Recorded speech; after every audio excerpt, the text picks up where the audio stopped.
Blessed and happy Thursday to all of you, my dear friends, my dear brothers and sisters, my dear good people of God, faithful followers of the Daily Gospel Reflection with Father Jack, my dear kababayans. Today is January 16, 2025, and today is Thursday within the first week in Ordinary Time, Year C. Today's Gospel is from the beautiful and the wonderful account of the Gospel of Mark, chapter 1, verses 40 to 45. Leprosy during the time of Jesus is a very serious skin disease. Very serious because once you are infected by it, you are like a walking dead. You are removed away from the community. You will be considered as an outcast. You will be socially and religiously be isolated because you are dirty and dangerous, and nobody wants to associate with lepers because being with them is like a suicide. Their presence is very risky and deadly, and it's a threat to your life. That's why if you are a leper, you should put a bell somewhere in your waist or in your neck and to make noise just to signal people about your presence that you're coming. And you make a noise and shout, "Stay away from me, stay away from me, I'm unclean, I'm unclean." That was their context, that's the tradition. That's why keeping your distance from the lepers is the only safest way to do.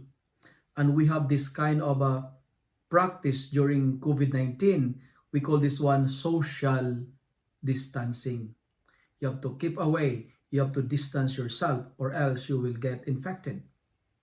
But Jesus, in today's gospel, did something extraordinary. And the gospel says, and I quote, "Moved with pity, Jesus stretched out his hand and touched him." Jesus touched the leper. Jesus knew that touching a leper will make him ritually unclean. But his compassion is more powerful than what the law prescribed. He go beyond the law because for Jesus, the greatest law is love.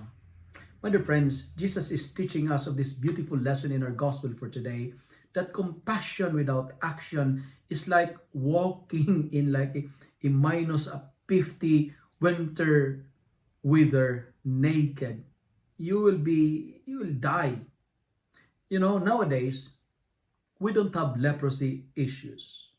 And it is curable nowadays because science discovered medicines for this. Literally speaking, it is curable.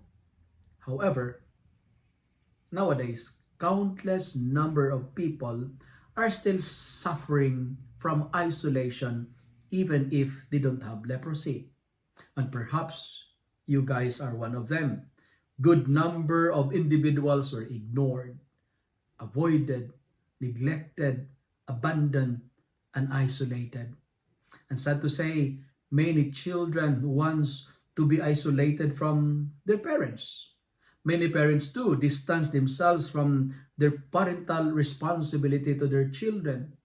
Today, many individuals were isolated because of different reasons. Perhaps because of race, you are isolated because of anger, maybe because of your pride, or maybe you isolate yourself or you isolated others because of your social status, or maybe because of your political beliefs, your religious opinions, or maybe you're isolated because of your addictions, or maybe because of your sin. Isolation is the modern leprosy.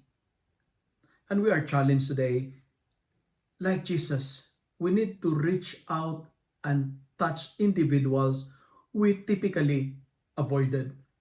Like Jesus, move and stretch out your hands. We ignore people, you know. Friends, please do not be comforted living a life invisibly.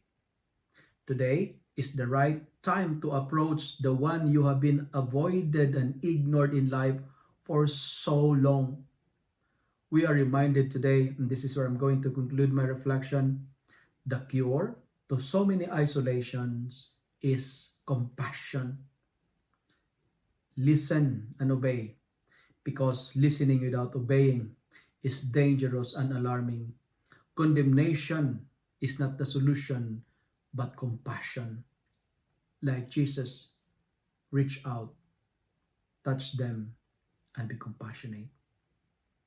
If you love and like this reflection, kindly share it with your friends, share it with your family, make the Word of God viral so that many will be blessed. Amen.